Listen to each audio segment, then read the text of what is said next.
Good morning, everyone, or good afternoon or good evening, wherever you may be, because we are Man About Town, a production of 321 Media, and we are live streaming worldwide. So if you're in China, good evening to you, and I hope you had a good dinner and you'll have a good sleep. But wherever you are, we're happy that you are with us, that you are watching or listening on your way to work, or however you consume this program. We are sponsored by Valenti Subaru of Dunn's Corner. And the new guy at the helm is Tim Kaplan. He is the new general sales manager. Bruce Morrow has taken early retirement and just walks all around town smiling a lot. But he's still very active in the community. I'll see him tonight at the Business After Hours that the Chamber puts on, which will be at Deja Vu at 5 o'clock tonight. And where will it be? Deja Vu. I feel like you said that before. Oh my God, he's into it. It's, last week I felt bad because you didn't feel well and you didn't speak pretty much for 2 hours. Now I'm almost hoping. At any rate, we've got 2 very interesting hours of our program this morning. Right now, we have Chris Martone, who is the president of the League of Women Voters of South County. And then she will be followed by Oklahoma, the production that's opening on Friday at the Granite Theatre. And you will be meeting the director and a couple of the actors. But Chris, we're going to go to you. Dr. Nina Rosamondo was supposed to accompany her, but is very much under the weather. So Nina, if you are watching, listening, we hope you get better soon. I'm sure you will, because you're tough. You're tougher than any virus out there. So Chris, first of all, explain to people who might say, there's a League of Women Voters. What do they do? Because I'm sure there are people that have never heard of the League, and we have upcoming a primary. I was out of this market for 6.5 weeks in Connecticut, so I was not as aware. And last night I was watching television, and it was one after the other commercials. And I said, oh, good God, this has been going on a while, apparently. Are you in charge of all elections? What do you do between elections? What does the League do? Okay, well, that's a complicated question. Well, give us a complicated answer. All right, I'll try. The League of Women Voters was established in 1920, so we've been around for over 100 years. 1920 here or? Here. Wow. Yes, 1920. The movement started in 1848. Actually 1840, and then it culminated in 1848 with the women didn't have the vote then. No, they did not. But that's when they started the suffrage movement based on what was going on in Great Britain. At that time, I believe in 1797, Mary Wollstonecraft wrote a book called let me see if I can find it. It's called the Women, let's see, A Vindication of the Right of Women. Huh. And that was in England. It was in England, and that started a movement in England. And the English women ended up getting suffrage before us. But that information, what she was touting at that time was, guess what? Women are equal to men. They're all human. We're all human. Interesting. I bet she got a lot of blowback on that, too. I bet she did. I'm sure she did. Yeah, because women probably were scared to open their mouths and say, yeah, me too. And men were probably very upset. Right, because at that time, in this country as well as in many other countries, women were second-class citizens. They could not vote. They could not have any rights to property, even their own. They couldn't handle money. They had no rights to their children. Couldn't get a Visa card. Couldn't get a Visa card. No way. And so she started to bring this forward, and as a result, it sort of caught the eyes of some of the women in this country, and eventually turned into the Seneca Falls Convention, which started the whole suffrage movement. And it took almost 100 years to get the attention of the country and get an amendment because of the Civil War and other things that were going on at the time. I have a question for you. And maybe you know the answer, maybe you don't, although I'm betting you do. I spent 19 years of my life in Syracuse, New York. Seneca Falls, very close. Right. I'd been there a number of times. What made the convention start in that little town? It was the women who lived there, because essentially that's where that little group of Quaker women were meeting. And they had decided previous to that they needed to really coalesce. And they had a large convention, and in fact, in Seneca Falls, and in fact, they were surprised to see even men attending. So it was really? Yes, it was really quite exciting for them. Oh, I'll bet it was. Yeah. Amazing. So what our mission is to register voters and give out voter registration and to educate the population. Do you work with Secretary of State Amore? Yes, we do. I have a lot of respect for him. I've heard him speak a number of times, and he's quite the historian, and he seems to be very good at his job. He is. I think so. I'm a big supporter of him in the way that he has turned the Secretary of State's office into not only somewhere that people can get any sort of information on voting, but also about bringing forward the history of the state, the history of all of the voting issues that come up. And he is a former teacher, so you can Yes. see where that's coming from. He was a history teacher, Yeah, wasn't he? he was for Yeah. many years. And his staff is a lot of ex-teachers who came along with him when he became the secretary. So we are really lucky to have All right, him. I'm sorry because I interrupted you, No, and it's you okay. were saying your primary thing is to get people to register to Sure. vote. I've heard people say, and I'm sure you've heard it way more than me, it's a primary, I'm not going to vote. You know, a lot of people will say that. I'll wait for the quote unquote big election, and they don't vote the smaller ones, but then they're the first ones to complain. Oh, that Right? is so true. Every vote counts.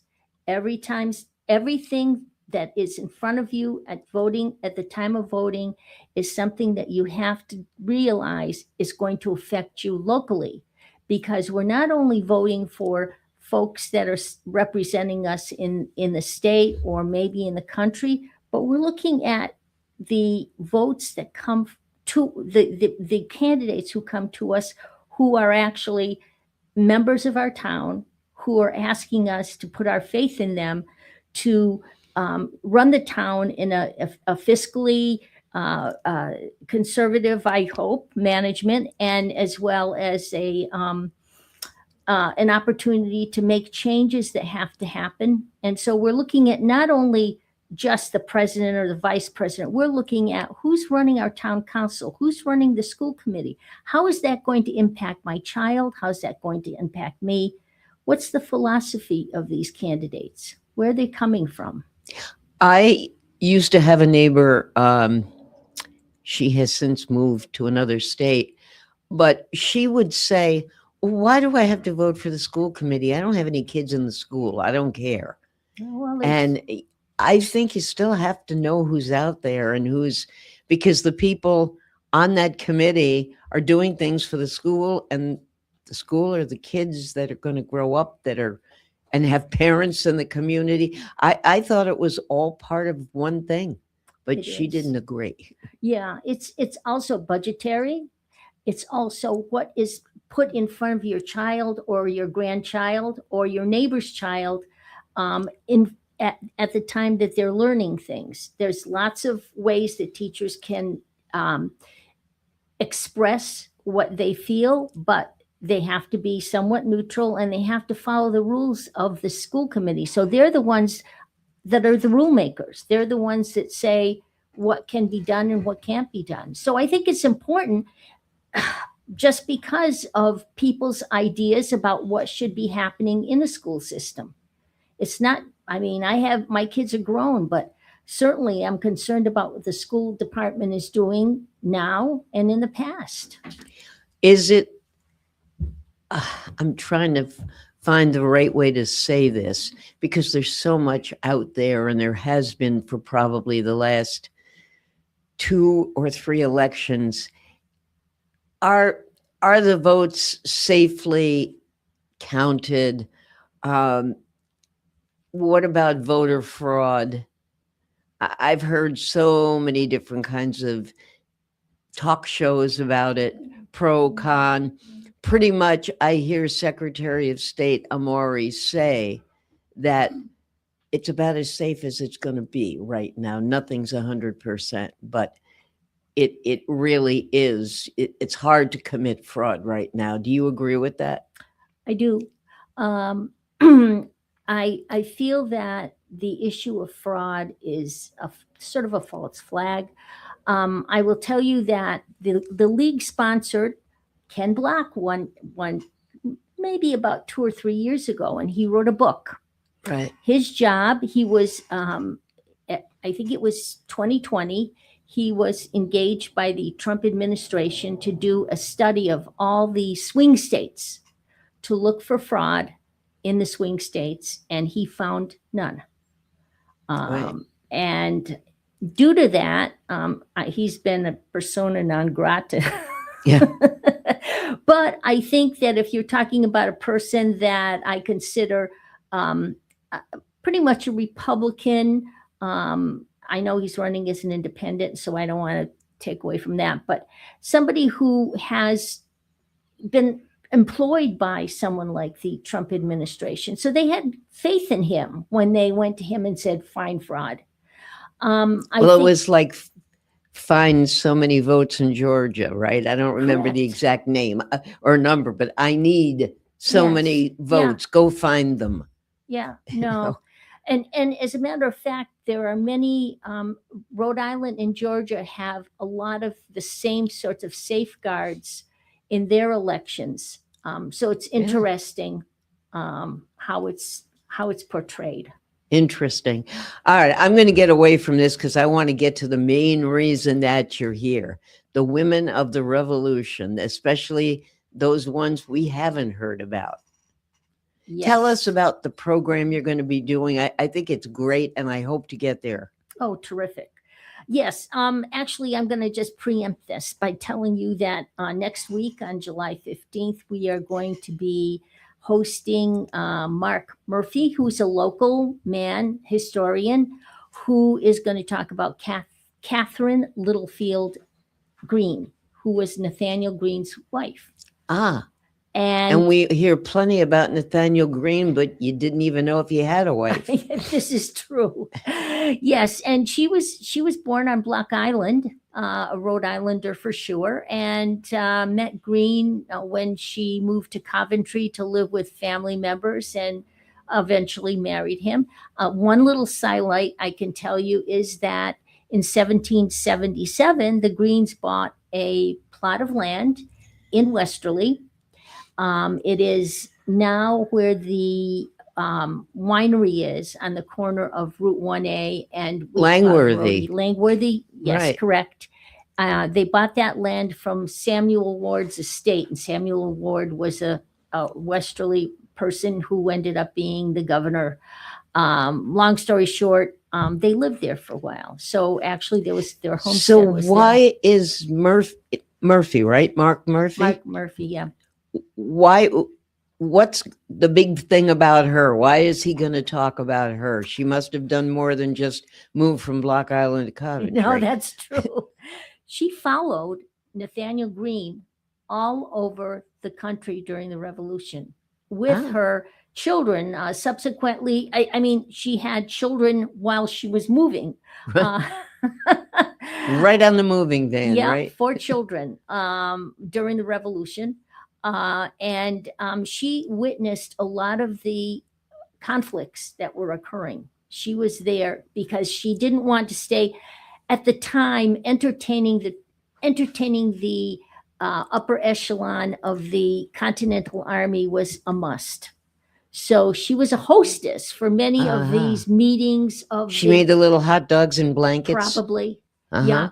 Yeah. She did that and managed to write to people like Alexander Hamilton and Martha Washington, and became a very close friend of Eli Whitney. And it is indicated that she helped him create the cotton, Cotton gin. gin? Yeah. Wow. Yeah. So she was an interesting lady. It sounds like it. Yeah. Amazing that he found out all this stuff. You got to wonder what sparked him to do this. He said that he had attended a lecture at Ollie, which is the Osher Living, I can't remember what it is, OLLI, it's at URI. Oh, yes. And yeah. it is a program for learners who Osher Lifelong Living Institute. Correct, Yeah. for older learners. Right. And it's just loads of different kinds of programming that you can buy into. And I'm a member, and it's wonderful. It's been wonderful for me. But anyway, he went to this one lecture, which sparked some interest, and he began to research not only Catherine Green, but her husband, Nathaniel Green. And recently, I think he had said he gave a lecture on Nathaniel Green here in the library. So now he's going to have a chance to talk about Catherine Green. We also had a previous, we decided to have this sort of women in the revolution because the 250th anniversary made us think about, well, it was not just fighting. And I mean, there was a lot of fighting, and there was a lot of generals, and there were a lot of famous patriots, but there were a lot of women who became famous patriots on their own. Maybe people don't know their names, but they contributed so much. But they were kind of pushed in the background. Yes. By the fighting, by the revolution. Right, and by their place in society. They weren't expected. There wasn't a lot expected of women at that time, except to run the household, have the children, and make sure everything was. And keep your mouth shut, and right? Yeah, and make sure that the food was on the table when your husband came home. But the lack of men in the system, because of the fighting, pushed women into positions that they never thought that they would have. Some of them became outside workers. Some of them managed the farms, which, wow, women can do that and everything. That happens technically in any deployment. Yeah. The men go off to war or to wherever, and the women are there suddenly thrown into the running the house, doing whatever needs to be Yeah. done, taking care of the kids, Exactly. or getting other jobs. Yes, they're getting other jobs, and some of them became pretty good finances too. Imagine that, women counting and everything. So it sort of spurred on thinking about how that changed because of that war. It changed concepts that women might have had about themselves into another sort of level. And that's where we come into this program that is a one-woman show by Rita Parisi. She is a talented woman who is going to depict at least 4 women of the revolution, and we've not really heard much about.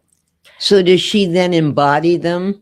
Yes, Put she on a does. different bonnet or Yes. a different dress and talk like they would talk, speak like they would speak? Yes. Yeah. That's great.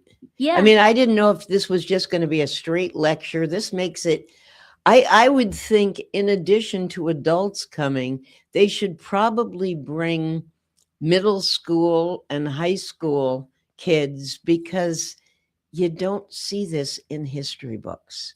No. I was just reading something last night by the guy. His name is Mel Allen, but he wasn't the guy that used to speak with the Yankees.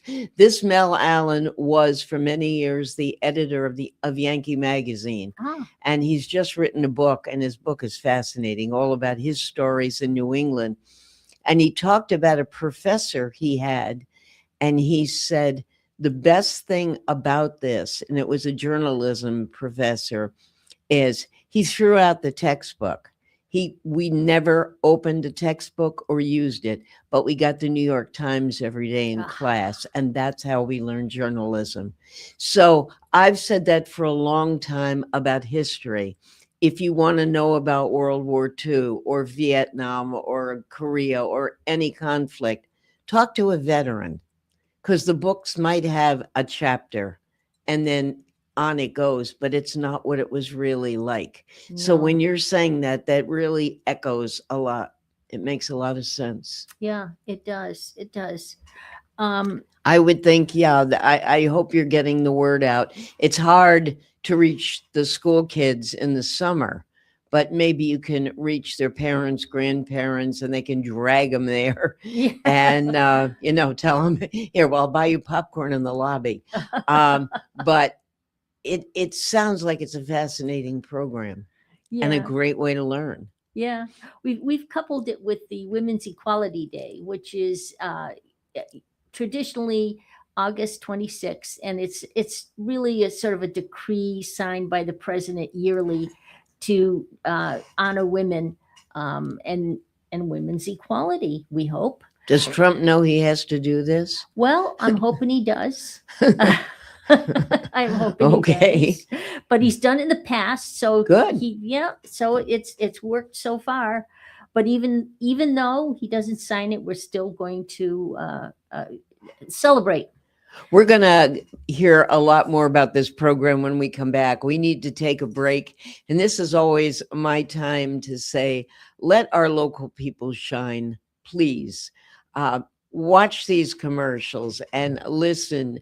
And when you put your hand in your pocket on your money, on your credit card, whatever, shop locally. These are the people that keep us going, and we want to keep them going as well. You are listening and watching and streaming with Man About Town on 321 Media, a production sponsored by Valenti Subaru of Dunn's Corner.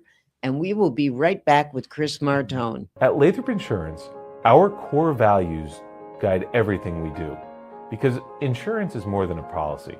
It is a promise. We care. We treat every client like family. We're solutions driven. We find answers, not excuses. We utilize teamwork. We do what we say because integrity matters, always. And we're always growing. We strive to be better today than we were yesterday. These values have shaped 86 years of service to Rhode Island families and businesses.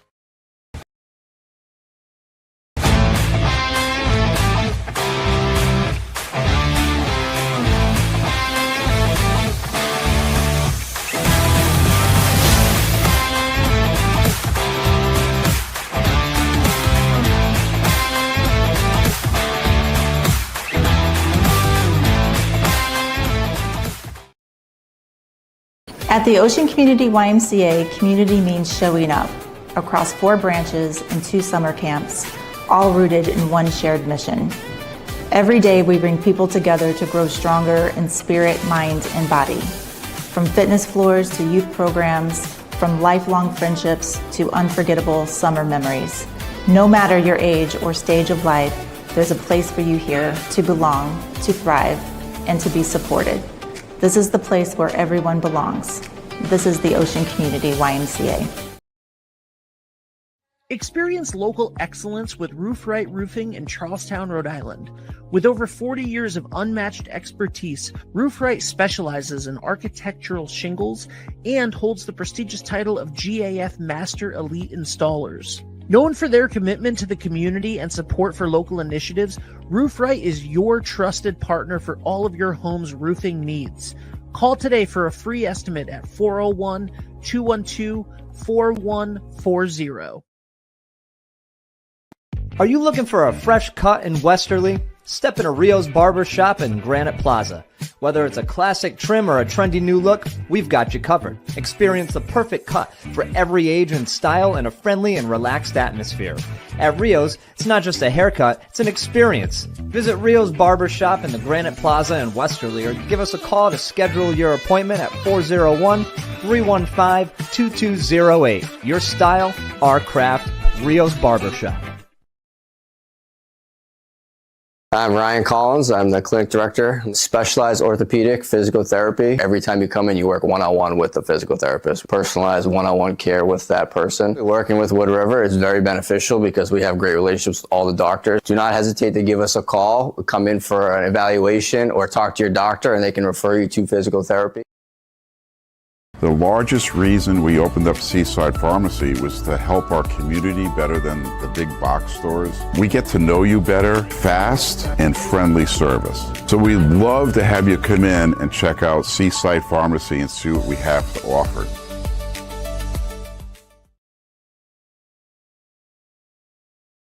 I'm Gretchen Miller. I'm the owner of Martin House Books in Westerly, Rhode Island. We have 2 floors. The top floor is all adults. The bottom floor is children's. We have the cafe here too. That's a separate business, Cafe 1888. Come down to Martin House Books, enjoy a great coffee, and pick out another great read. Lickety splits where the summer sticks on our fingers, on our lips. 2 scoops high in a waffle twist. We're living it up at Lickety Splits. Lickety Splits, take your flavor pick. Rainbow swirl or classic mix. Big wide smiles and a sugar blitz. Yeah, everyday sweet at Lickety Splits. Hey! I'm Josh Sherman, owner of Breachway Building Company. We specialize in kitchens, bathrooms, interior renovations of all kinds. Please feel free to give me a call to help you out with your next project. Breachway Building Company. We are building your dreams one wall at a time.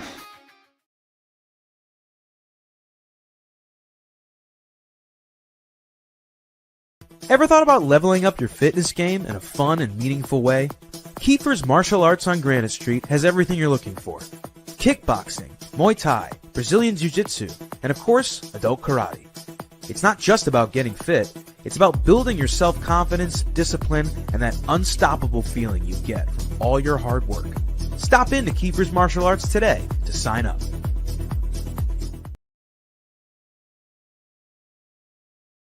D&V Mechanical specializes in the installation, maintenance, and servicing of Mitsubishi ductless mini-split heat pump systems. We are certified by Mitsubishi as Diamond Elite Contractors and factory trained and up to date on the proper procedure of the installation and service of Mitsubishi ductless heating and air conditioning ductless heat pumps. We assist with the paperwork to reduce much of the stress-related documentation required to get the state rebates and federal tax incentives. We are not a jack-of-all-trades, master-of-nothing company. We are masters of ductless heat pumps. It's what we do, and it's what we know.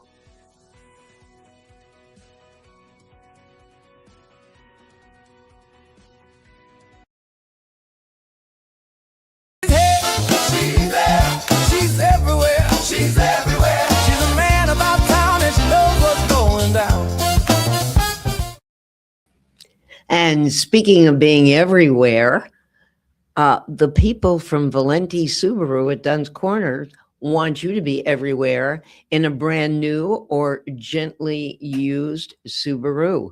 Stop in and see them. Go see Tim Kaplan. Go see any of the people on their staff. They are your friends and neighbors as much as the commercial spots you just saw.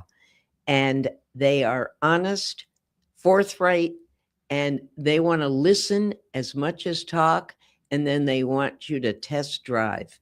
So it's Valenti Subaru, Dunn's Corner, our sponsor here at Man About Town, a production of 321 Media. We are back with Chris Martone. She is the president because they don't let her leave. That's right. That is correct. The League of Women Voters of South County.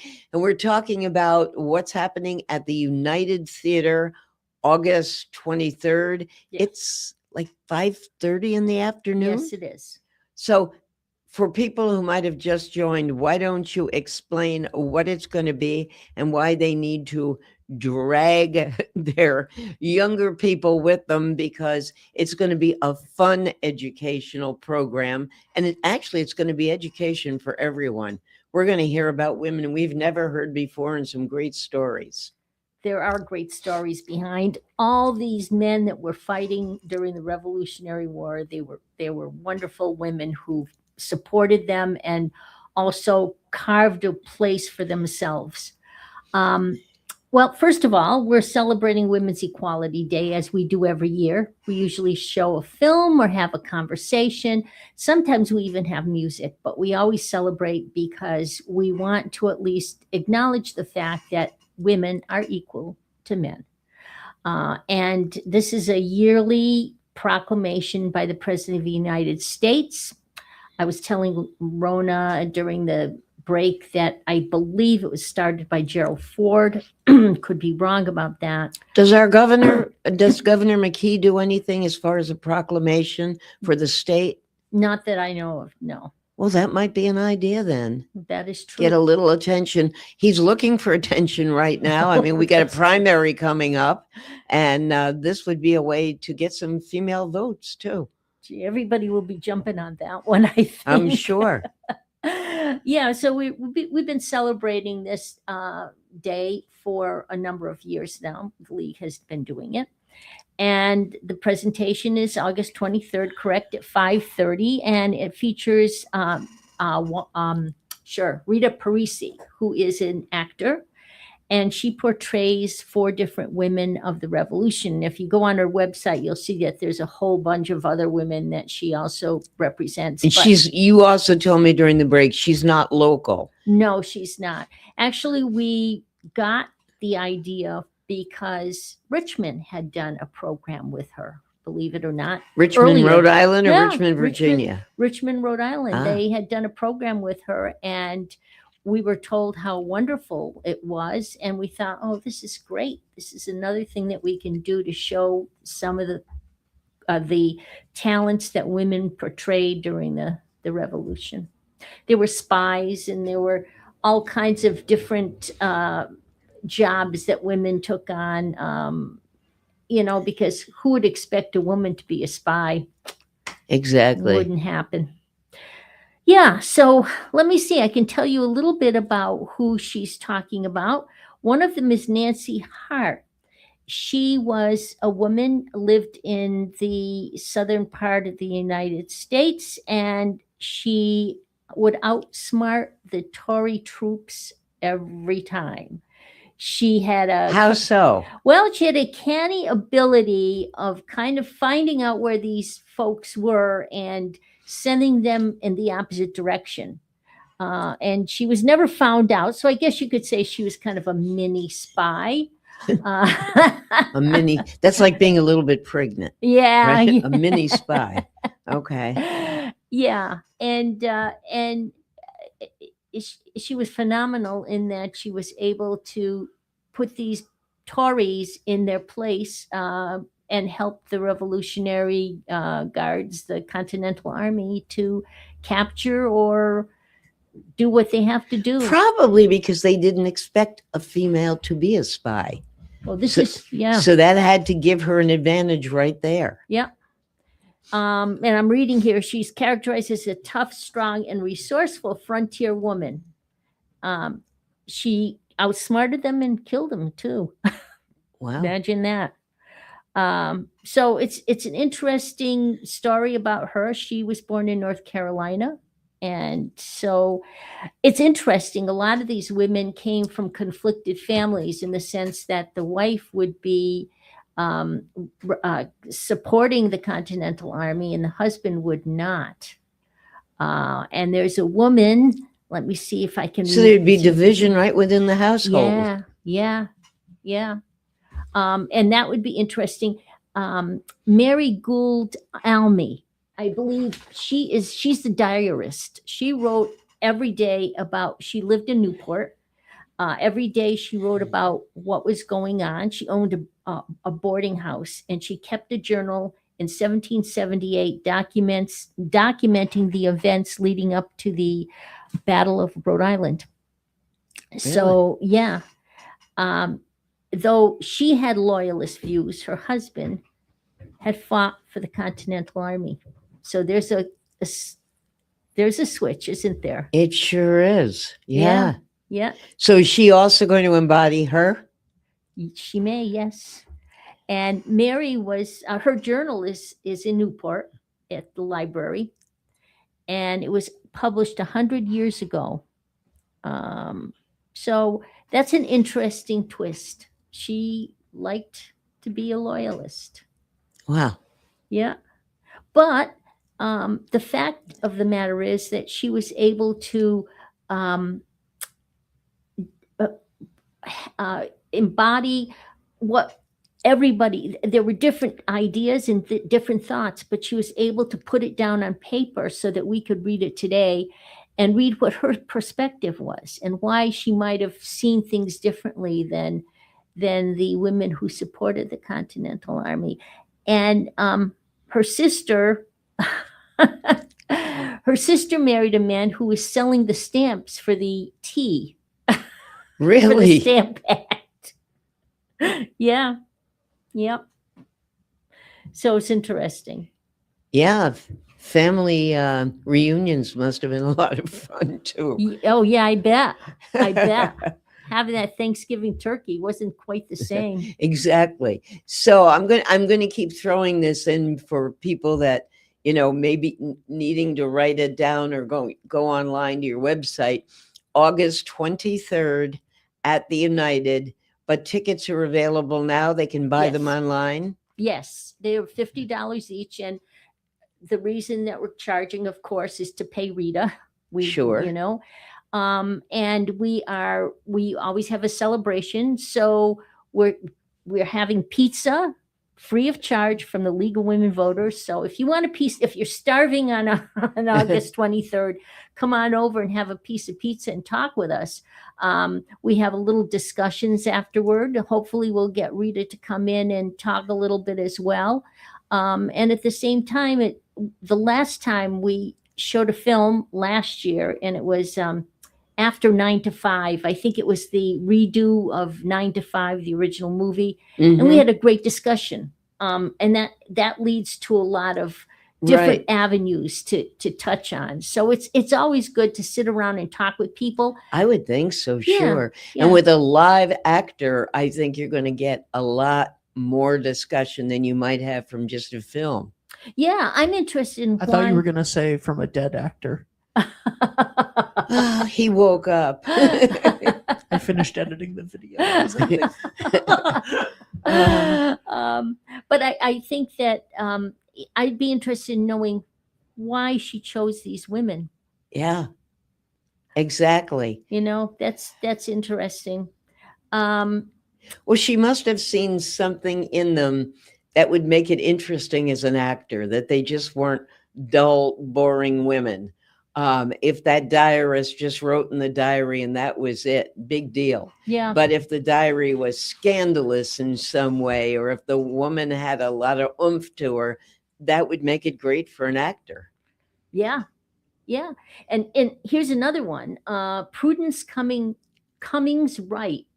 She was a patriot, a soldier, and a hero. She was a soldier? Yes, she was. I didn't think they allowed women to. Well, a lot of these women disguise themselves as men. Huh. And she was born in Dunstable, Massachusetts. And she found herself in the side of the Patriots. And even though her two brothers supported the crown, here's another story about divided loyalties. And her husband supported the revolution, but she actually got a group of women together. They formed a militia. And wow. Yep. And they called themselves the Minute Women. That's funny. The Minute Women. Okay. Yep. And there were 30 or 40 women. She actually got that many to go along with it. I'm amazed. Yep. She was, Because you would have a lot of women who'd be afraid of their husbands or whatever, well, you know, when the afraid of their wrath. well, when the cat's away, the mice will play. Yeah. Right. But no, she got together a bunch of women. She was elected the militia's captain. And so these women would go around, they captured soldiers. And actually, it said that they had muskets, wielded pitchforks, and they marched to Jewett's Bridge, which must be in the area of Concord, maybe Lexington, Concord. And it was on the Nash River. So I'm not quite sure where that would be. Well, Nash was New Hampshire, but it's on the Massachusetts line. border. Mm. So I would think it's probably right up there. In the north. Yeah. And they stopped the British at the bridge. They captured some soldiers. The women stopped the British? Yes, they did. And they intercepted dispatches of troop movement. Huh. Yeah. That's fascinating. Uh-huh. I mean, and again, that's the stuff that isn't going to be in the history book. Nope. And this is a reversal of roles for women. Oh my God, yes. And I think that really calls to mind, I think, the capabilities that women had that they were unable to really express because of their being put in a sort of a role that they had no way of getting out of. This really actually helped them to move beyond their roles into a different. It would be interesting to note, because I'm thinking about someone that I know well. She's my accountant and friend. She lives not too far from here in Noank, Connecticut. And her husband was in the military for a number of years and had a number of deployments. And the last one, he was away for something like 2.5 years. And she was raising 3 boys. Oh. And the tough part for her was when he came home, giving up the power, so to speak. Suddenly, she wasn't the only decision maker and the one who did everything. And while it was nice to some degree, she also felt like, but hey, don't I get a say in this? That's my job or whatever. And I'm wondering about that with these women. Even though it was all those years ago, it's the same situation. The men are off in the revolution and the women are there doing everything. Now the guys come home and they're back to their place of just being the women in the background, the wives. That's interesting. I don't know that could happen for some of these women. And I like to think that they're the prototypes of the women that went on to the suffrage movement. I they think didn't have divorce back then. Yeah, no, I think that there's a connection there to the changes. But I understand what you're saying. It had to have been difficult. It had to be the same thing, essentially. Yeah. Even more so because women really didn't have a whole lot of power or jobs in the family or anything till these men went away. This is going to be a great show. Oh, I know. I'm very excited about it. Do you have any information on the other women she's going to be embodying? Yes, one of them is Mary Catherine Goddard. And This is great because they're not the typical ones. Ben and I were talking about the typical names. Like Abigail Adams. Right? Abigail Adams, Martha Washington, Betsy Ross, all these people. Yeah. But now you're coming up with all these people we never heard of. Yeah. Mary Catherine was, her family owned a printing company. And she learned to do, and the other thing you have to think about is that these women actually had some education. I know that Abigail Adams, that was one of the things that she really was strongly for, is educating women. And these women that I'm talking about. That wasn't a priority at all back then, right, to educate women. No. You just had to know how to sew. Yeah. Maybe, and cook. Maybe. But boy, would I have had a problem. I can cook, but I can't even sew a button on, so I would have been in big trouble. Well, Mary Catherine learned printing from her brother. And when her brother went off to war, she took over the printing press and ended up moving into Maryland. She's in the Maryland Women's Hall of Fame or something at this point in time. And she was the second person to print out the Declaration of Independence with all the signatories on them. Wow. So, yeah, so she actually took it upon herself to do this, which is amazing. It sure is. Certainly is. Yeah. So, all right, you've given us like 3. You said she's doing 4, right? Yeah. 4 women. There's another one. Let me see. There's one that's very interesting to me, and that's Frederica Charlotte Risdell. I think it's Rydelsell. She was actually the wife of a Hessian lieutenant general.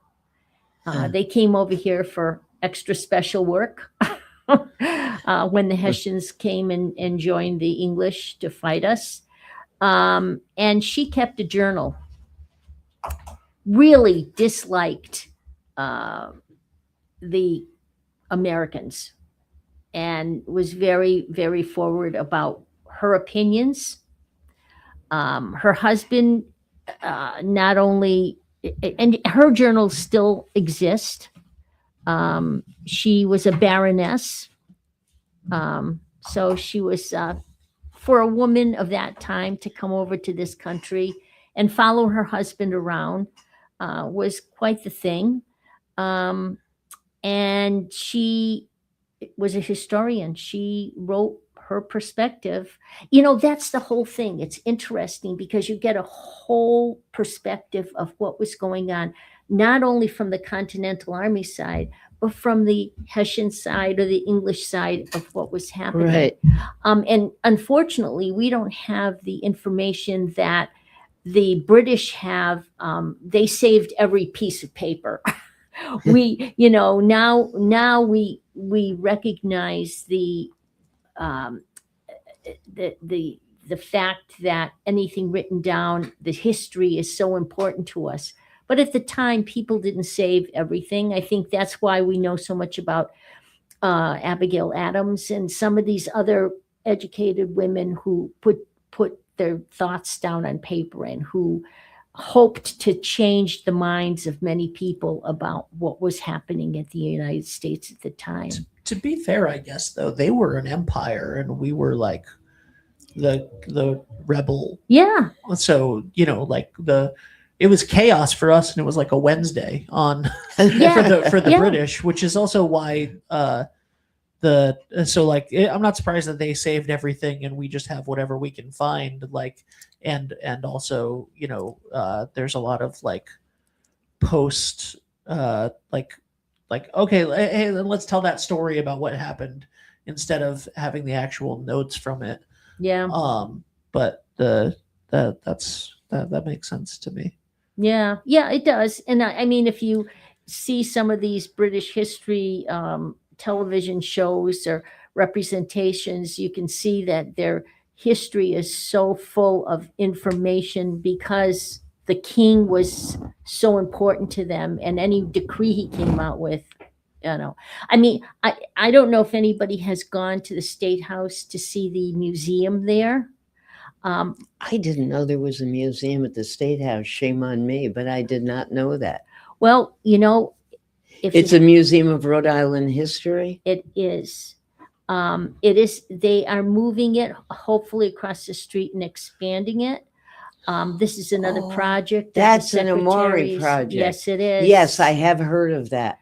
Yes. Well, I've gone to the tour of the State House. I'm sorry, I'm kind of digressing, but this is that's interesting. okay. It goes along with our conversation.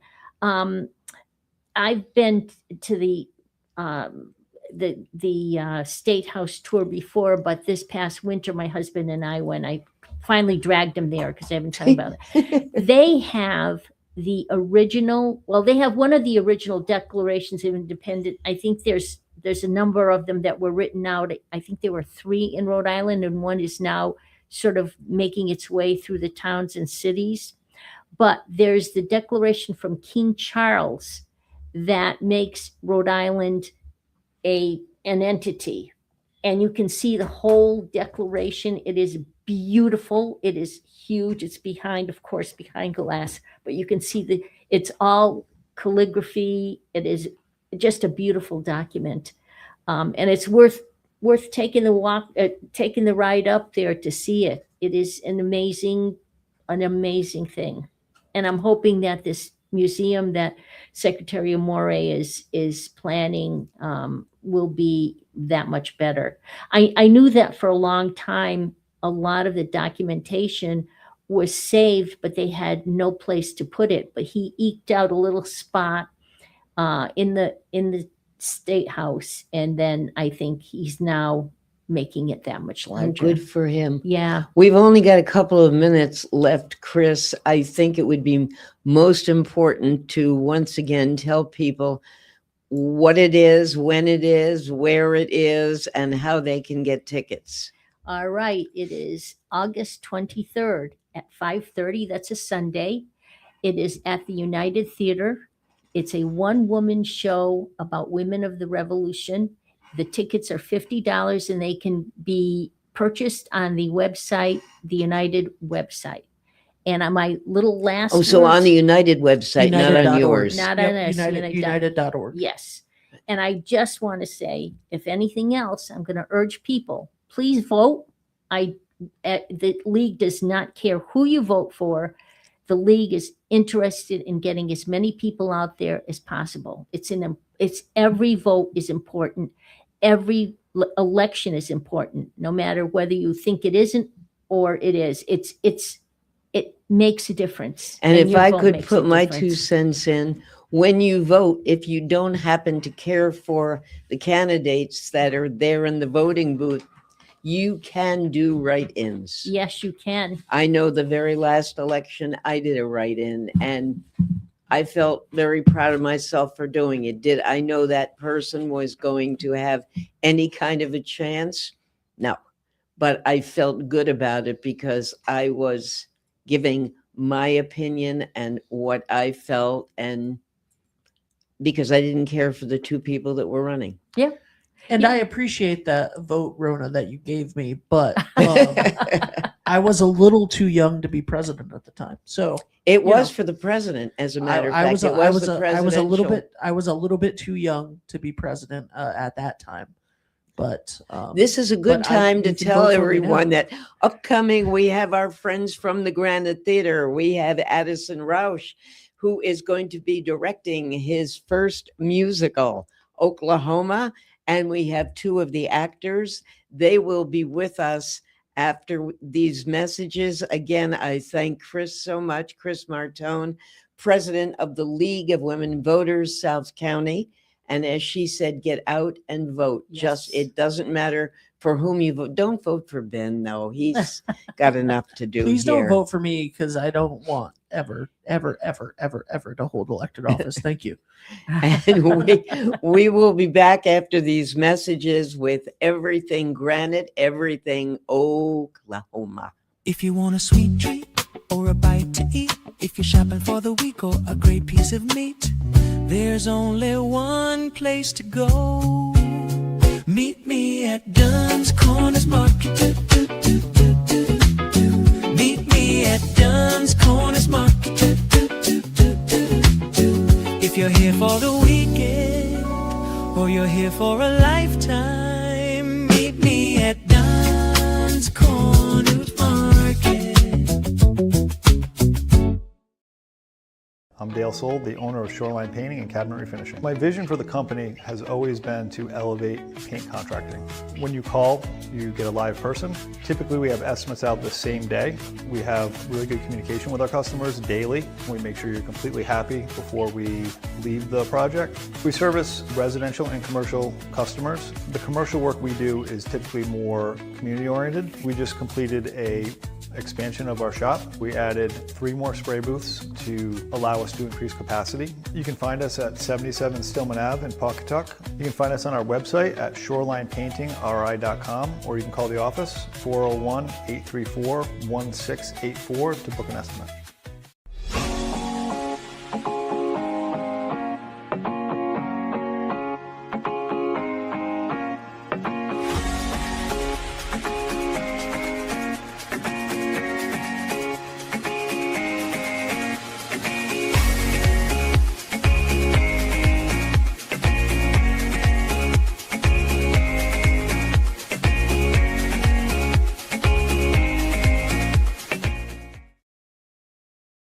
Hi, I'm Chris Kozłowski, owner of Broadview Florist and Garden Center in Dunn's Corners. For over 40 years, our family-owned business has been your go-to destination for beautiful, custom-made floral arrangements. Whether it's a special event or just to brighten up your day, we create highest quality designs tailored just for you. Trust Broadview Florists to make every moment unforgettable. Visit us today or give us a call at 401-322-0390. Wood River Health provides medical, dental, and behavioral health care to over 10,000 people a year, even when they can't afford to pay for the care they need. The cost of providing healthcare services has increased, and the grant funding we receive doesn't fully cover the cost of patient care. We, like other community health centers across the country, count on community support to keep our doors open. With your help, we can keep serving as a safety net for your neighbors. Will you help us invest in our mission?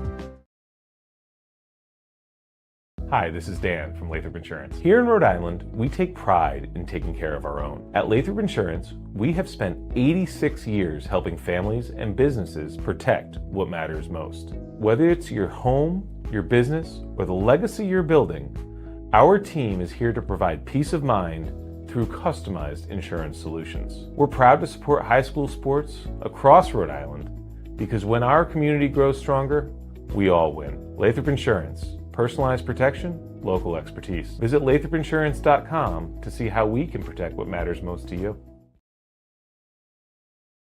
Hi, I'm AJ Truck. And I'm Jeff Swiderski with AnnieMac Home Mortgage's Momentum Group, your trusted partner in the home buying process. At AnnieMac, we can strengthen your offer with our innovative program, Cash to Keys, giving you a competitive edge by allowing you to make a cash offer on your new home.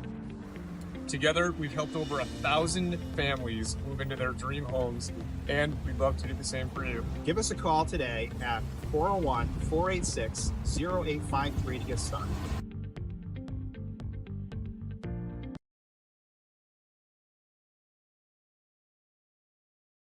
Hi, I'm Chris Kozłowski, owner of Broadview Florist and Garden Center in Dunn's Corners. For over 40 years, our family-owned business has been your go-to destination for beautiful, custom-made floral arrangements. Whether it's a special event or just to brighten up your day, we create highest quality designs tailored just for you. Trust Broadview Florists to make every moment unforgettable. Visit us today or give us a call at 401-322-0390.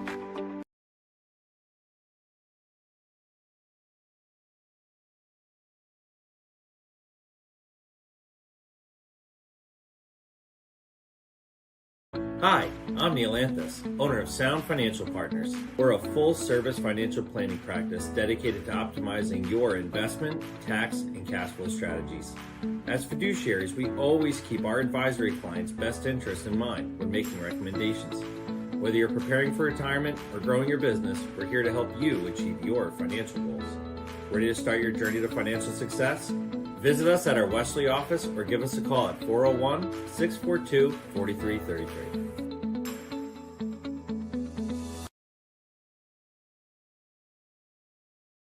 Experience local excellence with Roof Right Roofing in Charlestown, Rhode Island. With over 40 years of unmatched expertise, Roof Right specializes in architectural shingles and holds the prestigious title of GAF Master Elite Installers. Known for their commitment to the community and support for local initiatives, Roof Right is your trusted partner for all of your home's roofing needs. Call today for a free estimate at 401-212-4140.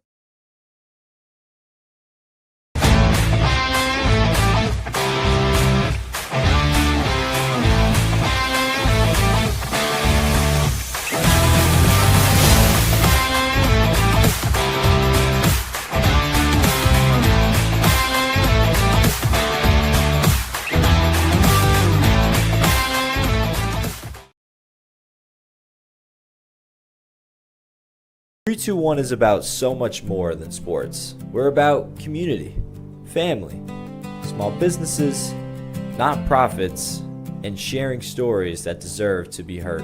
321, what's your story? Oh, let's go down to Toscanos. Men shop downtown Westerly, where style and class go hand in hand. You can look your best and dress to please. Buy the right shoe, get the left one free. And if Polly makes fun of you, you get an even bigger discount too. Tuscano's men's shop since 1911.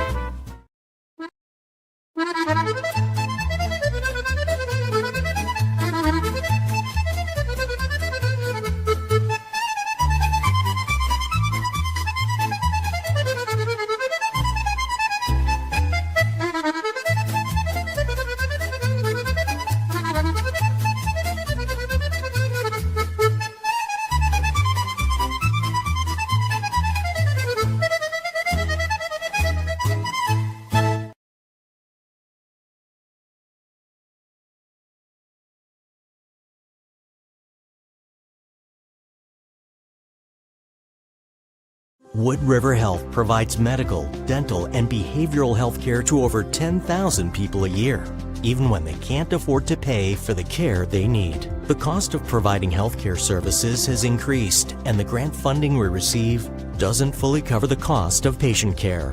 We, like other community health centers across the country, count on community support to keep our doors open. With your help, we can keep serving as a safety net for your neighbors. Will you help us invest in our mission?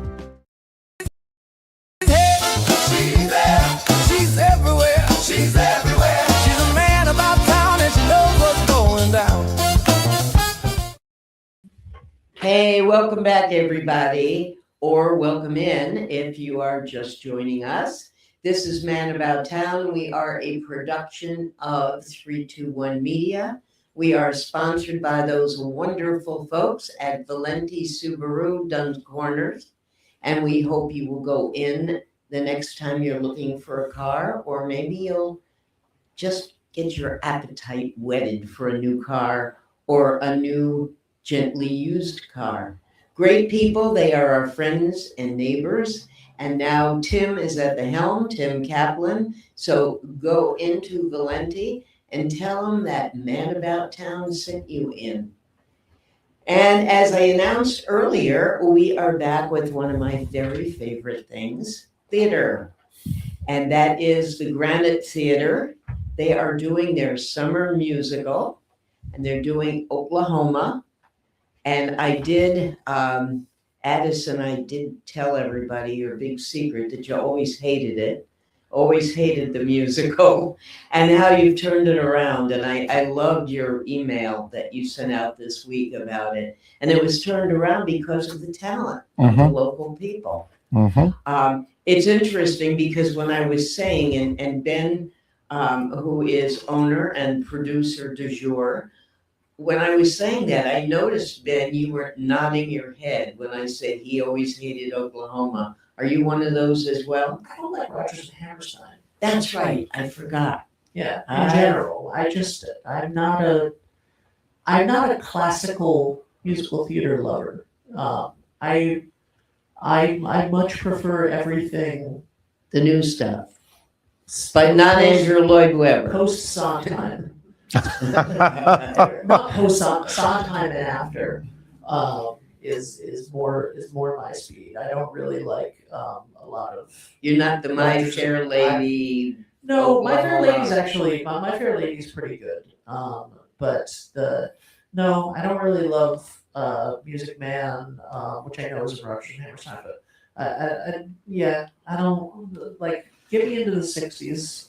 Yeah, and then I'm pretty good. Well, you got a lot more meat now, more. I just don't look like the ballet in the middle of Oklahoma. I'm like, fuck that. We did cut it down from, it's 15 minutes. Thank you. The ballet is 15 minutes. Oh, God, we cut it down to 8 minutes. Yeah. I'm not saying that there's not a lot of great moments in these, in Rodgers and Hammerstein musical. I mean, Soliloquy is an amazing song in Carousel. Carousel, but like I don't want to sit through the whole thing. Right. Sorry. Yeah. No, I'm you're not right. on camera for this. But you know something, that's the good thing about it. When I do the reviews statewide of all the different theaters, I almost always say, hey folks, it's still my opinion. And that's true whether you're in New York, whether you're in Dallas, whether you're in Westerly, Rhode Island, it's still the person's opinion. No matter how much background or training they have, it's still their opinion. So I would never want to hear Ben review Rodgers and Hammerstein, probably. Yeah, hold on though, because I will say that while I would never choose, and of course, Addison, this season was chosen for you. Yes. You came in as artistic director. Yes. This season was already chosen for you. I would not choose to do a Rodgers and Hammerstein musical, but I would choose to go see a Rodgers and Hammerstein musical, especially Oklahoma. To see what they would do with it? Of the musicals that I don't love, Oklahoma is the best of them. I'm very glad that this is not South Pacific. And you see, I hate South Pacific. Never wanted to run for office. I would never want to go see South Pacific again. I have seen it. I don't want to see it again. But Oklahoma, I would go see a good production of Oklahoma, which I'm sure this will be. Well, starting this Friday, you have that opportunity from the 10th of July till August 2nd. And let's talk to two of the people who are in it. Sandy, I'm going to get to you in a minute because I know what part you're playing. But we have Anna Lewis with us, and I don't know Anna, so I don't know. I can guess. Are you Aunt Eller? Sure am. Aha. You had that spirit, that I do. feistiness, which is great, and I'm sure that's why Addison picked you. I mean, you walk into a room. I do. Yeah. Even when I'm not feeling confident, it's confident for other people. Kind of like how Oklahoma is your favorite of your least favorite. Yeah, it's my favorite of the Rodgers and Hammerstein. Yeah. We're not going to put that in the newspaper. The favorite of the least favorite. No, I would go see Oklahoma over any Andrew Lloyd Webber show ever. So Good to know. I just have opinions. Good to know. That's we all okay. do. So Yeah. Aunt Eller is so much fun. I'm having so much fun with the role and with the production. Aren't you intimidated by the fact that his mom played that part? I never knew. You are telling me that for the first time. No. I had no idea. No, she has. Oh, that's okay. I will let me correct you on that. She was the understudy for it twice. Almost went on twice. Almost. Okay. And both times the directors said, we should have cast you in the first place. So nice. yeah, Nice so director. no, she has not played the part yet. But I mean, she's absolutely given my own mother a run for her money. Oh, thank you. This is the first time I'm even finding out your mother is a performer. Oh yes, very much so. Very cool. Well, I was hoping she was coming up for this. I but know. now You hear that, Mom? Now I know. Tell us who Aunt Eller is in the show, because there may be people who saw it 40 years ago and don't remember. There may be people who have never seen it. Sure. To me, she is the heart of the show. She is the matriarch of the show. We are out in the territory. We are figuring it out. And This is before Oklahoma became this is before state. Oklahoma became a state. So we're in the territory, and it is her dream, her vision to get everyone to that statehood, to that beautiful place, we're in beautiful land, but to that beautiful land and community that I know we can be a part of. And she's the heart of it, which doesn't mean she's there with nice words all the time or a soft and gentle demeanor. We're out there in the territory. It's tough. So Yeah. if you want to be a part of this community and you want to be on her good side, you got to be tough too. And you got to be in it for the better good of the community. And what I was thinking is her name is probably Ella, but That doesn't Because do we're for doing her. it in Yeah. Rhode Island, it's Eller, right? Oh. it's Oh, got that's funny. it's got that New England twist, right? Yeah. No, I know it was written as Aunt Eller, but Yeah, but her name that's- probably was that's Ellen. the She's like, accent. yep, that doesn't work for me. You know, she's Yeah. very not your traditional female, role for back then or even for now. She takes care of business. yeah, Yeah. which is great, and I absolutely look forward to seeing your take on her as directed by Addison. Okay, Sandy, I am one of many. I can't take credit for this, but I have been pushing her for so long. I would come into the jewelry store where she works, and I would say, when are you gonna be a star? When are you gonna get out of the ensemble? Not that the ensemble isn't important. It's extremely important. In the production just done at Theater by the Sea, their first production, the ensemble in many cases was better than the leads. So I get it. But I kept asking her, when are you going to audition for Ado Annie? When are you going? And then I found out she auditioned and she's playing Laurie. She's playing the lead. So the last time I went into the jewelry store, I said, I didn't know you sang soprano. Oh, yeah. So tell us how it happened. Did you go with the idea of auditioning for Ado Annie or just auditioning, period? How does this guy run an audition anyway? Woo. He said he wants to not be part of this, so you can say anything. Pretend. No. Well, so actually, I'll let everybody in on a little secret. So I pulled Sandy into the stairwell, and I said, "Hey, can you read for Ann Eller?" And she was like, "Okay." Well, she says yes to everything. But put her on stage. But and I'll let you tell but clearly that did not my idea of how this show was laid out did not in any way, shape, or form go how I initially thought, and I could not be happier with how it went. So the show ran you as far as Yes. the audition. The audition, yes, absolutely. All right, so now let's hear your version. I don't say no to anything. I'm up for anything. Like you can't said. say no. Yeah, exactly. Especially when I'm on stage, I'm like, whatever. Yeah. I mean, it's always an opportunity to try something new, and I'm all up for it.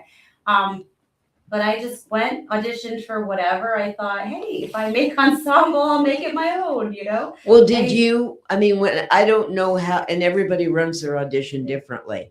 So did they hand you sides and Yes. say, try Ado Annie, try Laurie, try Aunt Eller? Did you sing a song from the show? Did you bring your own? How did it work? I sang my go-to from years ago, Think of Me from Phantom, because that shows a really good side of my soprano. I was going to think. say that's very much a soprano. So I did that, and I read for Ann Eller and for Laurie, to my surprise. So when I read for Laurie, I said, all right, am I going to do this? I'm going to do it. So I just thought to myself, what would my Laurie look like? And Not a tall blonde. no, absolutely not. Quite the opposite. So I played her the way I thought she should be played. She's fun and sassy, but she can be serious and naive and spunky, and she's independent, and she's a lot like Ann Eller because she's had Ann Eller as an inspiration and a role model all these years. I'm going into the cobwebs of my head, but I'm thinking of why should a woman who was something and Yes, strong yes. blather something Yeah, like a baby yeah. when her man goes away? Exactly. I just completely got Rogers and Hammerstein out of their graves, probably. But that's as much as I can remember. But that's what you're saying. Yeah, close enough. So she's Yeah. she's super independent. She's like, you know what? I can do this. I'm an independent woman. I don't need him or anyone else, and there's plenty of fish in the sea. Yeah. So if it's not him, it'll be somebody else. Interesting. Well, and I would love to point out that both of them literally, they did their audition and did exactly what I was looking for. Every other person would come in, they get close. Really, there wasn't a bad audition in the bunch. We had a really beautiful turnout for these auditions. Both of them, literally, I went, oh, there we go. Okay, great, perfect. It won't always be that easy for you. No, it will not. But those two in particular, I mean, it was literally just, yep. Okay, great. Wonderful. Yeah. So how is this Oklahoma different from the 3 productions you had seen previously and hated? Other than, and that's probably not a fair question because you're the director. But, I mean, yes. What have you done that's different? There's a mild amount of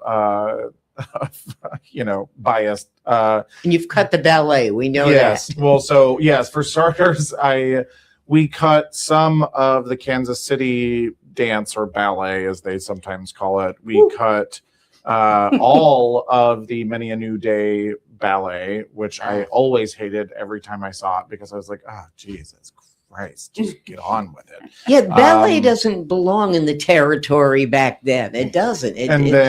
We cut almost half of the Dream Ballet. We cut some of the Farmer and the Cowman dance. So, we cut out, we cut a little, trimmed a little fat, but then also every time that I have seen Oklahoma, their pace is always just abysmal. Yes. Yeah, right. Yes. And no offense to the other community theaters that I had seen it at, but it truly abysmal. So one of the things that I'm really trying to do with this, and the actors are doing quite beautifully, is really keeping a fast pace with it. And there's also a lot of almost kind of I liked to tell them during the auditions that it was like Looney Tunes, as close to a cartoon as we can get without, really. So almost become a caricature rather than a character. But still living within these really beautiful, honest moments. So when we have these honest or romantic moments, they feel that much more special because then you've given them kind of these really heightened, ridiculous moments to then come down into these more honest moments. So then they feel that much more sincere. I saw Trinity did Oklahoma. I can't remember now how many years ago. It seems like it wasn't that long ago, but it probably was. It was probably 8 or 9 years ago. And I do remember the ballet stuff. And the reason, I was just thinking about it, that they did that heavily was one of their performers. She's not a member of the company at Trinity, but she will appear when they do musical things. Her last name, and I don't remember her first name, but when I tell you her last name, it makes sense. Barishnikov. Oh, shut up. Yes, she is a daughter. Well, and so that ballet went on forever. Let it. Yes. Yes. And she had, I'm trying to remember if she was in last year's Christmas Carol or the year before, but it was one of the ghosts of the past. There was a ballet within that because she was, and she's very good, but that's why. So, happily, she didn't audition for this. Because I would have been like,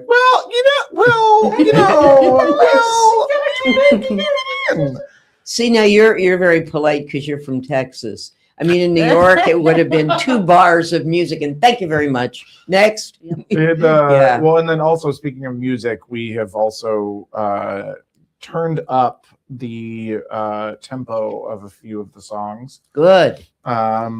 Especially Poor Judd is Dead. No, no. But I will say that could have been a rock number. They're doing a phenomenal job with the Will Riordan is doing a phenomenal job, and then Daniel, my husband, is just knocking out of the park with Curly. So I didn't want to slow that song down because they're both doing such a good job.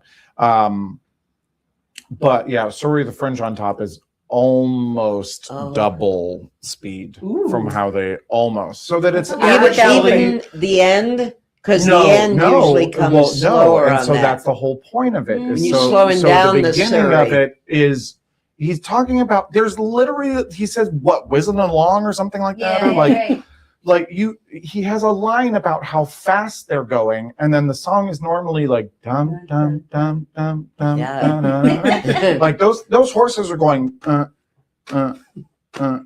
like, come on. So we sped it up to where it actually sounds like a Surrey speeding along. Galloping horses? Yes, galloping horses. And then we slow it down, so then you get that romantic moment at the end, and you earn that romantic moment, and it is just darling. What are you doing for horses? Nothing. There's real horses. Is it just sound effect clopping or? Oh, he has his little wood block and does the wood block on there. So it's like Rhonda, you've been to the theater. It's like the Granite Foley plenty guy. of times. Where in the world would we put horses? How would we even get horses? Well, I've seen a car on that stage. That's why I Lord have asked. mercy. I mean, that's true. It was built. That's right. Yeah. All right, we'll get horses when it opens Friday. We'll get horses. We'll add horses. we did. We actually had somebody at the Backstage Pass event ask if we were going to have a Surrey, and I again said, look back there. Do we look like we have the space for a Surrey? Have you met us? Yeah. Have you met on stage? She's tiny. Well, the whole idea too is to use your imagination when you go to the Exactly. theater, and if it's done well, you see it. Well, especially with Surrey, because he's selling her this fantasy of how wonderful it would be. And so if we show it, something sort of tactile right there in life, it's not about the fantasy. Is the Surrey real? Is it not? It's the dream of their love and life together. I like her. Exactly. I like her a lot. Yeah, we like her too. Thank you. She's great. I like this too. Oh, can I tell super quick about your audition? Yeah, I wanted to also. Do you? Okay. Oh, so good. So could we take a break first? Though? Yeah. We Yeah. have to. Pay a few bills, otherwise we get in big trouble. It's going to be a short break. You're listening to Man About Town, and you're listening to the great actors and director of the Granite Theaters, Oklahoma. So don't go anywhere unless it's necessary for nature. See you shortly. Hi, this is Dan from Lathrop Insurance. Rhode Island is full of incredible businesses, family-run shops, growing startups, and companies that shape our community. At Lathrop Insurance, we help business owners protect what they've built with insurance programs crafted around their industry, risks, and goals. Your business deserves more than one-size-fits-all coverage. Lathrop Insurance, solutions-driven protection for businesses that drive Rhode Island. At the Ocean Community YMCA, community means showing up across 4 branches and 2 summer camps, all rooted in one shared mission. Every day we bring people together to grow stronger in spirit, mind, and body. From fitness floors to youth programs, from lifelong friendships to unforgettable summer memories. No matter your age or stage of life, there's a place for you here to belong, to thrive, and to be supported. This is the place where everyone belongs. This is the Ocean Community. Are you looking for a fresh cut in Westerly? Step into Rio's Barber Shop in Granite Plaza. Whether it's a classic trim or a trendy new look, we've got you covered. Experience the perfect cut for every age and style in a friendly and relaxed atmosphere. At Rio's, it's not just a haircut, it's an experience. Visit Rio's Barber Shop in the Granite Plaza in Westerly or give us a call to schedule your appointment at 401-315-2208. Your style, our craft, Rio's Barber Shop. She's everywhere. She's everywhere. She's a man about town and she knows what's going down. She's there.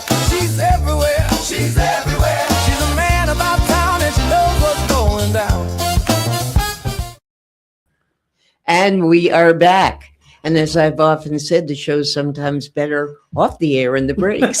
I'm sorry. But we are going back to Oklahoma. What? No. Aw, I want to know about how you guys were married. We did a show Oh, together. no, well, Okay. obviously. Okay. Okay. Yeah, there we go.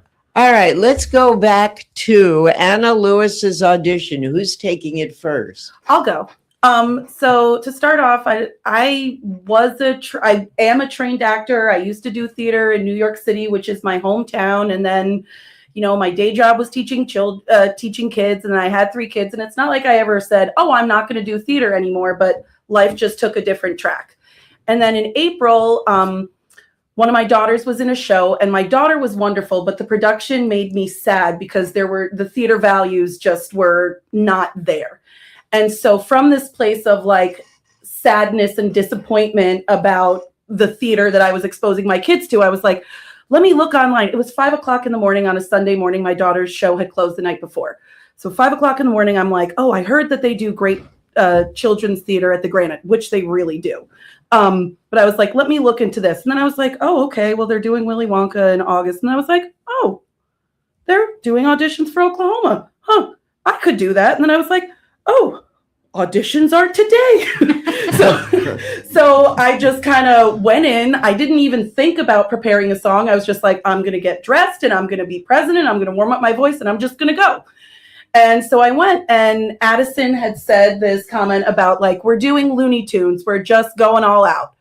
And so I just went for it. I didn't really worry about, is this too much or not? Because he said he wanted too much. So I gave him quite a lot. Mm-hmm. And then Addison just goes, Anna. And I was like, oh crap, what did I do? I'm in trouble. And he was like, that was perfect. That's exactly what I was waiting for. And it was honestly like, it's been like a fairy tale, just how I wasn't even planning on doing it. And now I'm doing this part that I love. It's really like a coming back home to my passions. But when I was in my 20s, I was so self-conscious. Now I'm like, in my 40s, I don't care anymore. And so I'm just ready to like have fun and let it out. Remember that, Ben. What? When you were trying to tell me last week, you said when you speak, You're very curt. You speak your mind. Yes.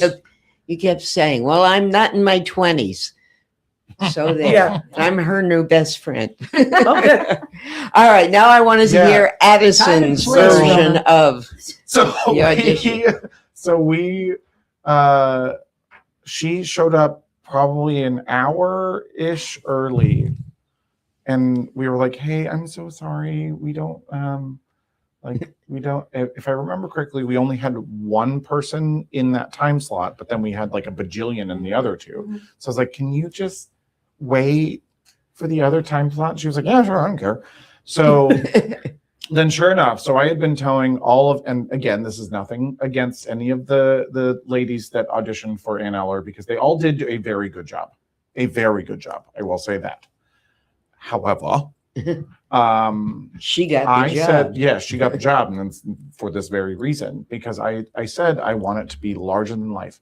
I specifically picked the section in the smokehouse scene with Judd and Curly for the side of when she busts in and says, who fired off a gun? I said, because in my brain, I see it where she literally comes in and slams the door open and is looking around like, and then just screams, who fired off a gun? And then I said, and I just want it to be like, if it were Looney Tunes, she would, when they slam through a wall and it's the body outline, that it would literally be like that. And every other person would give me something close-ish, sometimes not at all, and that's okay. And then she literally went, oh, you want me to go there? Cool, got it. Well, and I told them, like, there is no too far for this. Like, especially with auditions, give me more. Anytime, give me so much that I have to go, oh, wow, okay, that was way too much. but now I know that you can go there and I can find that correct place. Whereas, roping someone in. Anyway, so surely, truly, she did it. And I did, in fact, there were some expletives in there, so I won't repeat those because I've got a mouth like a sailor. But I said some expletives in there as well that she omitted. But I just said, where have you been? Yeah, I said that was perfect. That was literally what I was working. In fact, the way she does it in the show is basically how she did it in the audition, because it was that good. And I said, where did you come from? You were fantastic. And she's amazing. We all love her so much. So you live here now. You're not in New York? No, not anymore. Yeah, I'm here. Okay. Very good. So Sandy, what did you think when you found out you had the part of Lori and you didn't expect it? So I got a call and Addison called me and he told me that I was going to be Lori. And I said, what? Why? Why? I'm like, really? Are you serious? Why? I'm not tall and blonde. Well, then with her, it was the same thing, that she showed me exactly what I was looking for. Exactly. And, I wanted to go with what she said, Lori that was more independent. And I didn't want this kind of wilting flower ingenue. I wanted somebody that can actually stand up next to Anna and be that presence on stage.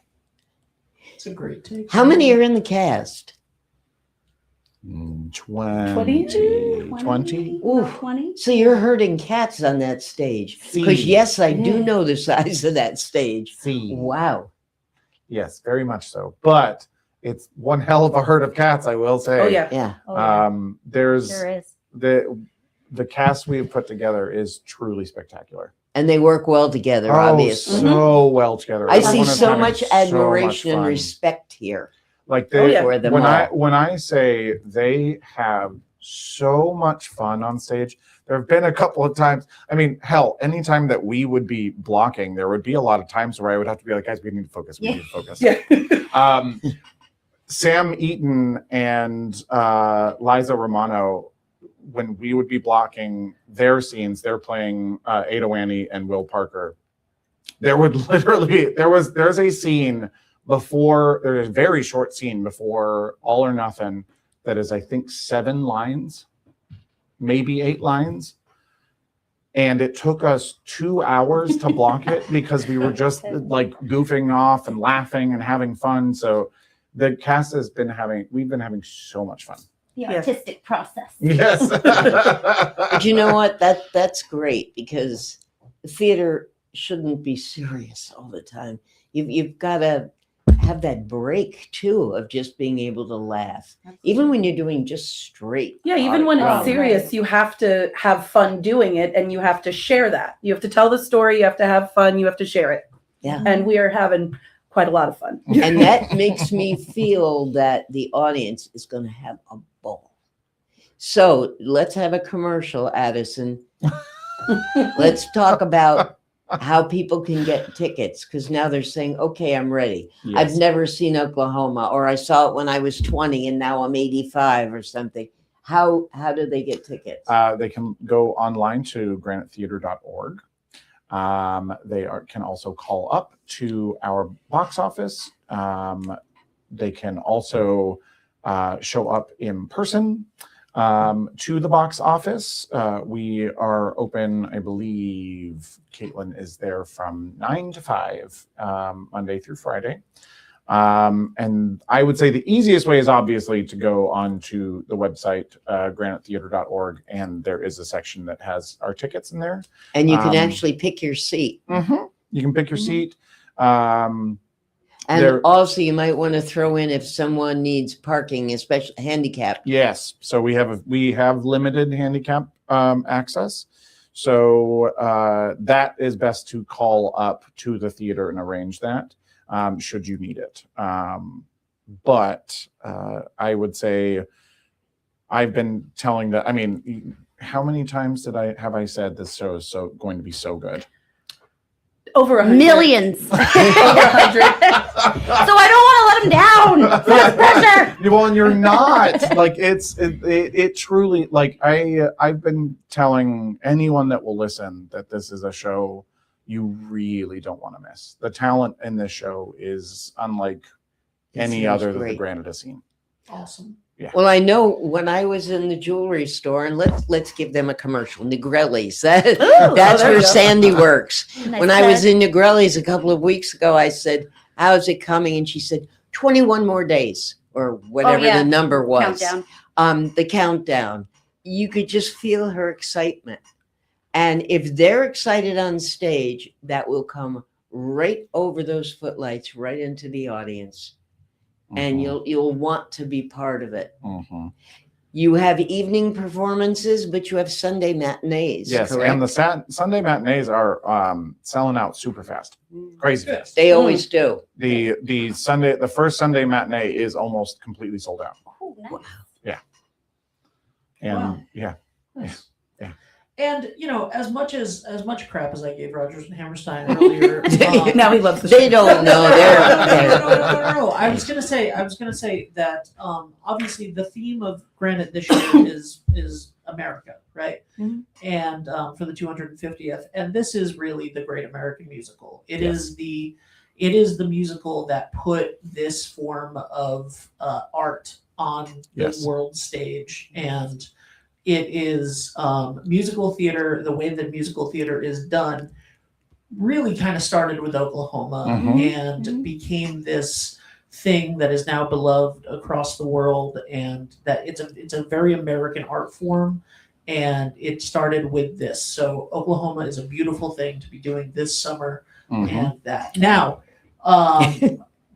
I would like to tell the story that we joked about off air of that time that I was married to a wildly conceited broad with no self-esteem who had a hard time believing that she found a guy that she daily fascinates. So,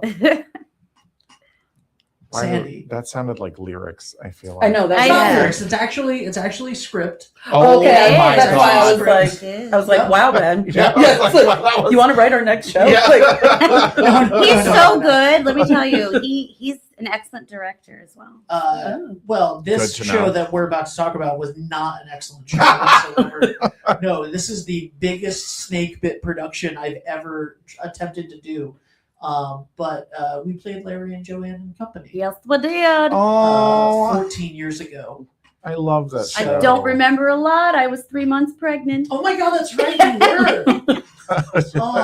You did a fantastic We're going job way with Ladies Who Lunch. Thank you. Oh, she played that part. Yeah, she was Channeling my Joanne. inner Elaine. I was thinking Amy. That wow. Oh, she would have been a great Amy. Yes. Maybe my next life. And I played whoever dropped out. Yes, that is correct. I played the part that the person dropped out.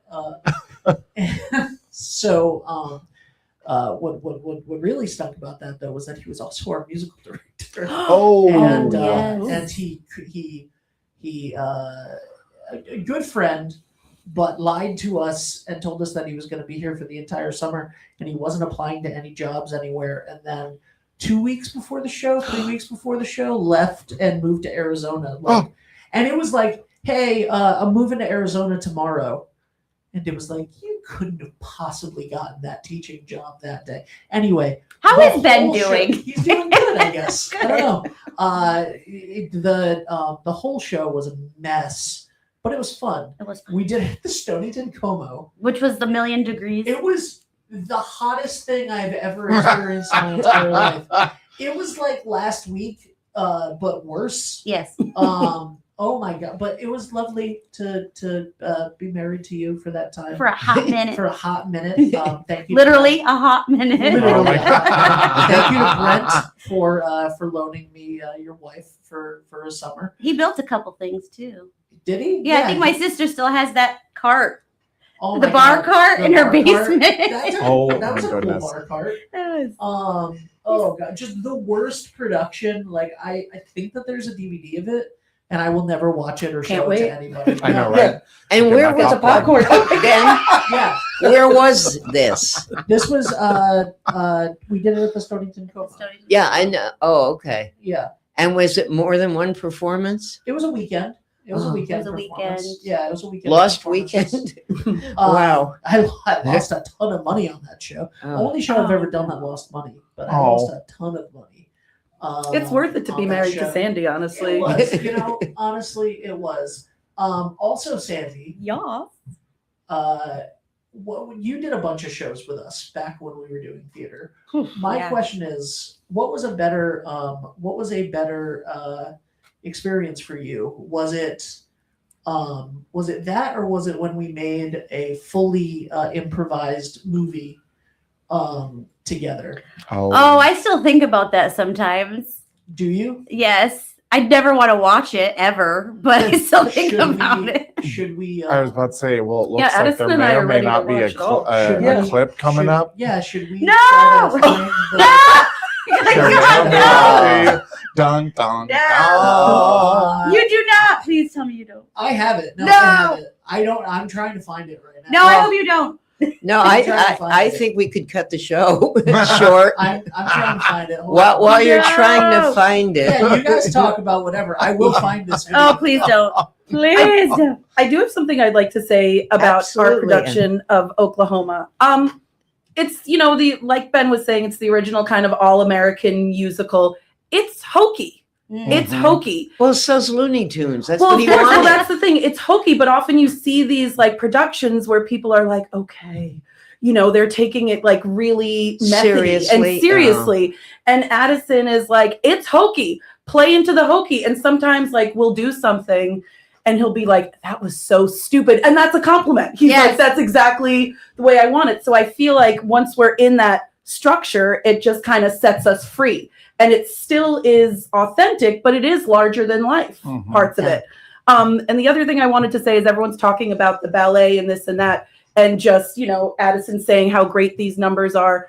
And a lot of it, we didn't see each other do, their scenes, their songs. So in the past, like couple weeks where we've been seeing it, my least favorite songs from, the movie, from the recordings have become my favorites because of how everyone is doing it. And I really could not stand the ballet. And there's all these sort of movie musicals where they have these like dance sequences and you're like, why is this happening? But because the actors who are doing it, it's just more of an extension of their characters and their acting. So I actually positively love it. And it's like stunning, gut-wrenching, all those things. Right. Amazing. How many performances do you have? 15. 15. That's amazing. Yeah. Just amazing. And each one will be different. That's Oh, yeah. Oh, yes. If you Each guys one. are any good, Yeah. and it sure sounds like you are, each one will be different. I'm going to savor every 15 of them. Yeah, I'm sure you will. Yeah, that's when you're excited to do it, and it's not a chore like, oh, I got a show tonight. I got to do this again. I'm tired. It's not going to be a good performance. Best part of my day. No, it feels Yeah. like Christmas morning is coming. Yeah, isn't that great to hear? That's fantastic. Anybody else you want to mention from the cast before he embarrasses you? Oh, no, don't find it, please. Hey, I found it. Why? Oh my God. We have a great cast. Come see it. I like. He's doing it. I know that I have kind of already lightly mentioned it, but truly the whole cast is just spectacular. Like we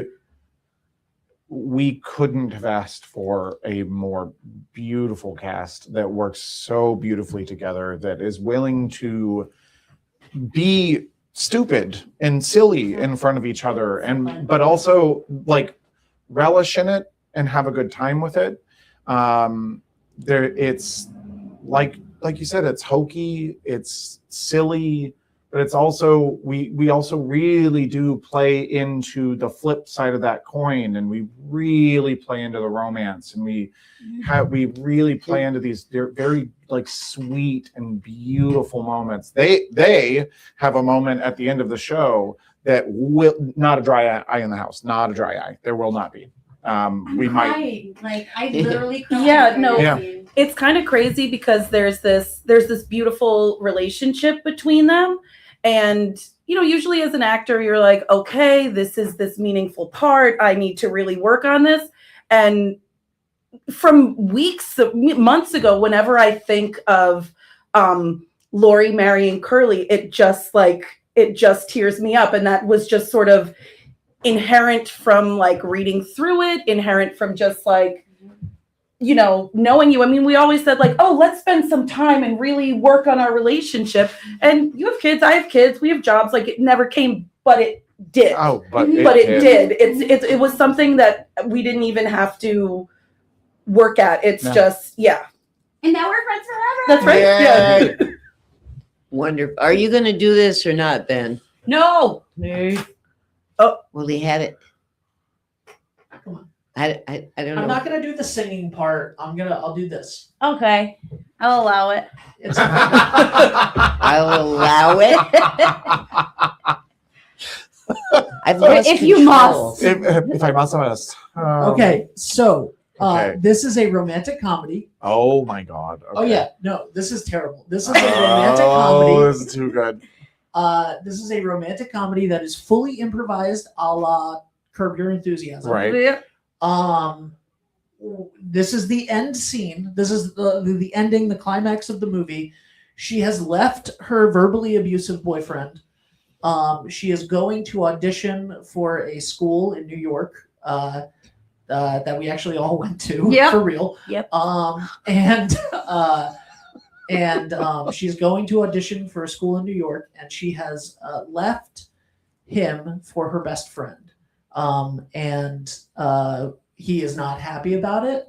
He is going to pick her up, and this is awful.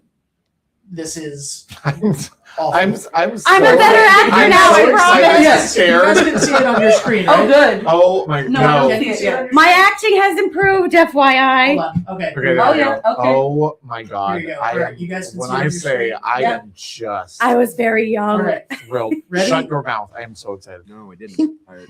Hold on. You Oh ready, no. you ready to go? Okay. Sandy. I'm so young. Hey, Vicky. Hey, did you get my messages?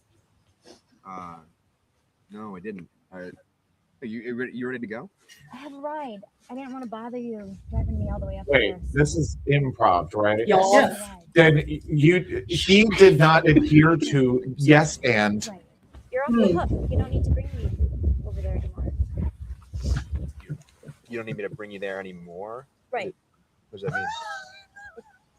Just you don't have to bother you with driving me up there. So I can't watch. I hate watching myself. I know. His freak out is amazing. It is. It really is. Problems, He's an but- excellent actor. I'm sorry for the way I've been acting. I know it's been really weird, but I'm. Right. It's fine. I'm better. Look, let's just go. Okay, we can talk about it. a lot's going on, and we need to talk. I really do. My mother-in-law. Are you sure? Yeah. You sure it's not 48? No, it's 47. I don't know. I've been there a lot. What's he doing? That was my mother-in-law's acting Drive you agent. to my audition. So you two. Yeah. You two are together. You know what, Vicky? Whatever. Just forget it. Just do whatever you want. It's fine. You know what? You know what I think? Your acting is dumb. It's super lame. Okay, it's like 6th grade school play bullshit. It's stupid. You know what else? You're singing in the car. It's annoying. It's really super annoying. You know why I always turn the car radio up? It's because I want to drown you out because you sound like shit. That's what you make me feel. That's. You know what? It's about friggin' time that I did. Okay. You know what? I don't care. I don't need it. Vicky. You know why? Because I am handsome. I am good looking. Any role I want. I look like Frodo Baggins. Frodo Baggins. Frodo. I've been told that. Okay. You know what? Just go with Josh to your audition and have fun. Have a nice life. And I'm out of here. Okay. I'm gone. Hey, you know what else? Have you seen him? He's huge. Right. And you know what I just realized? You're a huge asshole. Yeah. Yeah. Find somebody, you asshole! No, make it stop. I just so you know, you're causing a scene. Tom is going to be a vocal stem of mine for the rest of my life. Oh my I God. look like Frodo Baggins. Frodo Baggins, Something that was really Dave good. and I That was repeat pretty to each spectacular. other Regularly. monthly Good. for the last 20 years. It's yeah. And what's funny is that Jamie is an incredibly talented actor. He really who's is. like traveled the country and like gone to like Shakespeare festivals all over the world and stuff. And we had him just screaming, and all of that was completely improvised. We did not know what he was going to say. Nope. We literally just said "freak out" at her, and He did. How did I keep a straight I face? did- that you actually you did I not was keep a just straight about to face. say That's that. why the How many camera's not on takes you. was that? That's why the camera wasn't on. It was one. By the way, Kurt, our drummer for the show, he was that's Kurt filming. Dumas, yeah. That was Really? Kurt filming. Oh yeah, Kurt wow. filmed that. Kurt, yes. Kurt filmed that entire We go thing. way back with Kurt. Yeah, Yeah. he filmed the What? entire thing. Yeah, Mm-hmm. Kurt filmed that entire thing, and Lynn played the piano for Someone to Watch Over Me, right? That's right. she No, didn't. wasn't it? No, she it was didn't, it was Kelly Okay. Simon's mom. But Lynn Miss Dowding was our musical director Yes. for everything. that She we is a did. legend. Yeah, She- she's amazing. Yes, so Yeah. we go way back. I am so thankful for her as our music director. Like, because also I will say, music direction by Lynn, astounding, And she astounding. is wonderful. Yeah. She has done most of the shows at the Granite the last few years. Choreography, astounding. Fight Yeah. choreography, Who does astounding. the choreography? One of our resident choreographers. She prefers to remain anonymous as far on like social media and things like Okay. that. But it's phenomenal. If no one else takes it, Yeah, I'm gonna take credit for it's it. you. It's you. It was me. And then our fight choreography by Elias Beck is just phenomenal. He's I mean, multi-talented yes. guy. We have mercifully come to the end. If you just saw the last few minutes, and there got to be couples sitting there, and Dominic is saying to Rose, I thought this was Oklahoma. What is this? But if you really want to see Oklahoma, it opens this Friday, the 10th. It goes through August 2nd. And don't wait till the last minute, because if they're selling out performances now, just wait till it opens.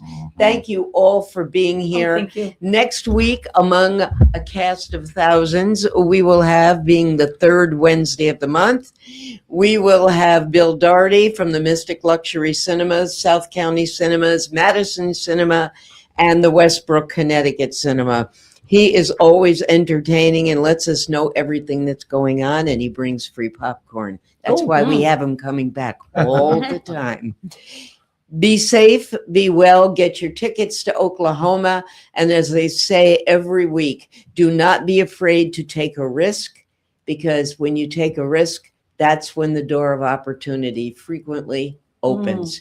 Just talk to these people and the way they audition. We'll see you next week. Be well.